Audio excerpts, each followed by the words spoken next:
After stepping down as mayor of New York City, Rudy Giuliani tried to launch himself as a national political leader on the back of the single defining event of his career. September 11th, September 11th. Terrorists or terrorism, September 11th. The flames of hell emanating from those buildings. September 11, fallen towers of the World Trade Center. Terrorists, September 11, 2001. In the end, he failed miserably, with voters immediately seeing his ploy for what it was: base political pandering. 9/11 was bad. I agree with that. God, I can't believe how easy this is. But what many do not realize is that Giuliani's case is not just that of another ghoulish politician parading on the corpses of those who died on his watch for his own political gain. On the day of 9/11, while the remains of the Twin Towers and World Trade Center 7 were still smoldering, one of Mayor Giuliani's first concerns was clearing away the evidence from the crime scene. We were able to move 120 dump trucks out of the city last night, which will give you a sense of the work that was done overnight. It's wild out here. They just keep coming. Look. It doesn't stop. There's more. I keep thinking it's at the end, and it's not. Despite reassurances that the rapid removal of the evidence from Ground Zero was important for emergency access, this process went far beyond merely clearing a path for rescue workers. As Eric Lawyer, founder of Firefighters for 9/11 Truth, points out, the massive operation to haul away over 1.5 million tons of debris and to sell much of the steel to Chinese firm Baosteel at discount prices was not just an overzealous approach to clearing the area, but was itself a crime. 9/11 was the greatest loss of life and property damage in U.S. fire history. This should have been the most protected, preserved, over-tested, and thorough investigation of a crime scene in world history. Sadly, it was not. What was it? Well, we know from their own admission, the majority of the evidence was destroyed. Like Richard said, 22 years of experience. I've seen a lot of crime scenes. I've never seen anything like this in my life. I was out at the site. I saw trucks leaving faster than anywhere I've ever seen, but I accepted it at the time, and for years I accepted it because it was a recovery and rescue operation, and that's normal to have something like that going. Again, we never seen anything like it, but that was expected. What I didn't know for years, what was going on behind the scenes, was that evidence was being destroyed when it was shipped off. By their own admission, Tower 7 investigation, this investigation at Tower 7 had no physical evidence. How do you investigate a crime when you've destroyed all the evidence? It doesn't make sense. They also admit that they refused to test explosives or to test for explosives or residue of thermite. Now, this is what I'm going to go into here just real quickly, is there are national standards for an investigation. That's what all of us are asking for, an investigation that follows national standards and holds people accountable. Needless to say, an investigation of the 9/11 crime scene following the national investigation standards has never been conducted and never will be, as Giuliani oversaw the illegal destruction of the evidence itself. To add insult to this injury, in 2003, New York City medical examiner Charles Hirsch revealed that in the mad scramble to get rid of the crime scene evidence, human remains from the World Trade Center had been left at the Fresh Kills landfill, where the debris was sorted and the steel was sold. In 2007, Eric Beck, a senior supervisor of the recycling facility that sifted the debris, admitted that some of those human remains ended up in a mixture that was used to pave roads and fill potholes in New York City. But as grotesque as such revelations are, they are not the most shocking part of Giuliani's 9/11 story. In the late 1990s, the mayor oversaw the creation of a state-of-the-art $13 million emergency command center to coordinate the city's disaster recovery and response efforts. Located on the 23rd floor of World Trade Center Building 7, just across Vesey Street from the Twin Towers, the center, dubbed by local press at the time as Giuliani's bunker, included reinforced, bulletproof, and bomb-resistant walls, its own air supply and water tank, beds, showers to accommodate 30 people, and 3 backup generators. It could be used to monitor all of New York's emergency communications frequencies and was staffed 24 hours a day.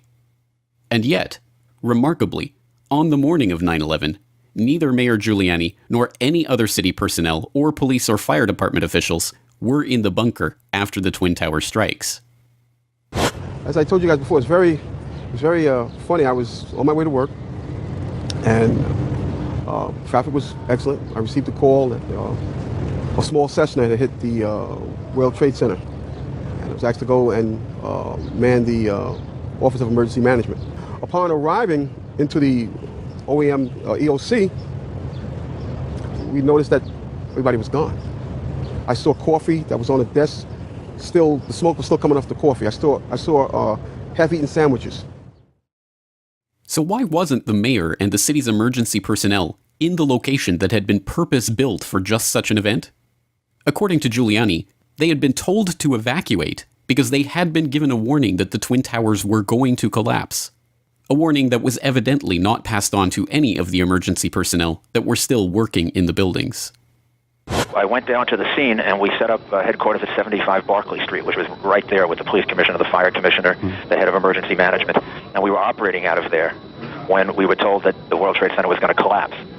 And it did collapse before we could actually get out of the building. So we were trapped in the building for 10, 15 minutes and finally found an exit and got out, walked north, and took a lot of people with us.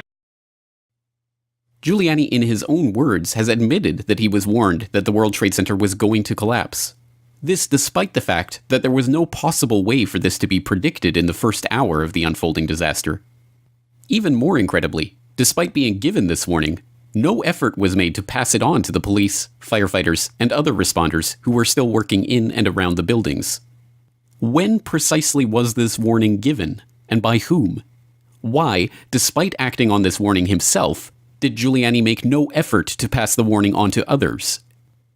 Predictably, when confronted with these questions by activists during his 2008 presidential campaign, Giuliani merely smiled and denied that he had ever received such a warning.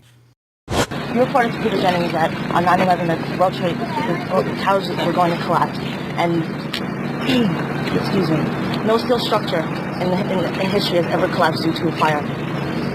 How come the people in the buildings weren't notified, and who else knew about this, and how do you sleep at night?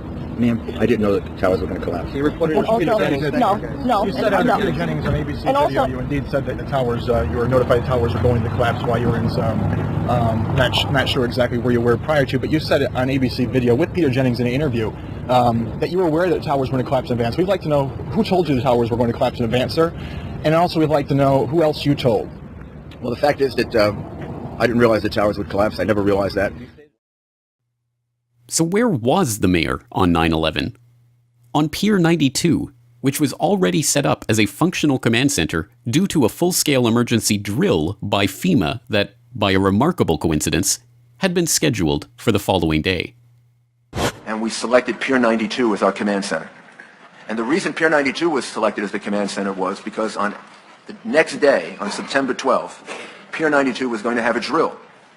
It had hundreds of people here, from FEMA, from the federal government, from the state emergency management office, and they were getting ready for a drill for biochemical attack. So that was going to be the place they were going to have the drill. The equipment was already there. So we were able to establish a command center there within 3 days that was 2.5 to 3 times bigger than the command center that we had lost at 7 World Trade Center. And it was from there that the rest of the search and rescue effort was completed. Mayor Giuliani oversaw the illegal destruction of the 9/11 crime scene and is criminally liable for the deaths of hundreds of emergency workers for not passing on prior warnings about the collapses of the Twin Towers. It is no wonder, then, that the fire department of New York so passionately detests Giuliani for his actions in disgracing their fallen brothers and covering up the 9/11 crime. Rudy Giuliani has used the horrible events of September 11, 2001, to create a carefully crafted persona. But the fact is, what Rudy portrays is not a full picture of the decisions made that led, in our view, to the unnecessary deaths of our FDNY members and the attempt to stop the dignified recovery of those lost. The urban legend of America's mayor needs to be balanced by the truth. So what is the reward for Giuliani's criminal actions on 9/11?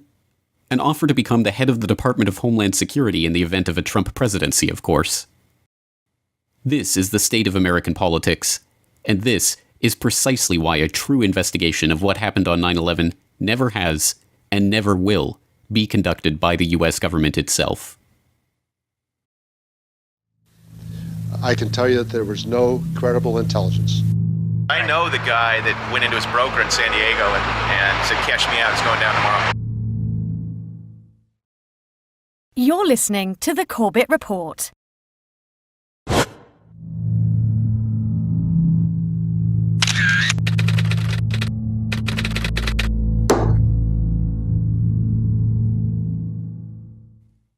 After stepping down as mayor of New York City, Rudy Giuliani tried to launch himself as a national political leader on the back of the single defining event of his career.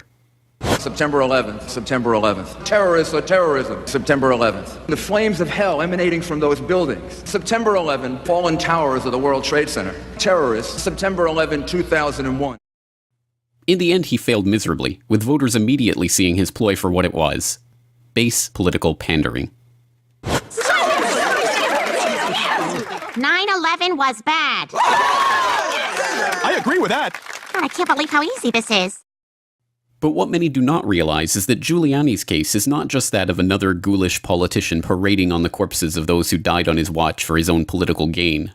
On the day of 9/11, while the remains of the Twin Towers and World Trade Center 7 were still smoldering, one of Mayor Giuliani's first concerns was clearing away the evidence from the crime scene. We were able to move 120 dump trucks out of the city last night, which will give you a sense of the work that was done overnight. It's wild out here. They just keep coming. Look.